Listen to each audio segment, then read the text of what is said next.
ઉજ્જૈનમાં કે હરિદ્વારમાં પેલો કુંભનો મેળો ચાલી રહ્યો હોય ને, તમે ટીવીમાં લાઈવ ટેલિકાસ્ટ જોઈ શકો, પણ કુંભનું સ્નાન ઘરે બેસીને ન થાય એના માટે તમારે હરિદ્વાર કે ઉજ્જૈનમાં જવું પડે. ઘરે બેસીને તમે સાંજે 7 વાગે આસ્થા ચેનલમાં યમુનાજીના આરતીના દર્શન કરી શકો 7 વાગે, પણ એનાથી યમુનાજીના સ્નાન કે પાનનું ફળ તમને ના મળે. એના માટે તમારે યમુનાજી વ્રજમાં જવું પડે. ઘરે બેઠા બેઠા 1000 કામ યાદ આવે.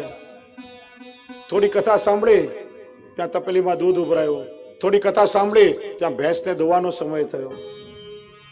થોડી કથા સાંભળી, ત્યાં પાછો રસોઈનો સમય થયો. વચ્ચે વચ્ચે વિક્ષેપ આવતો રહે. તમે શ્રવણ પણ સરખી રીતે ન કરી શકો તો પાન તો ક્યાંથી કરી શકો? જે વૈષ્ણવ કથાના મંડપમાં આવીને બેસે ને, એ ખરા અર્થમાં કથામૃતનું પાન કરી શકે, એ પામી શકે.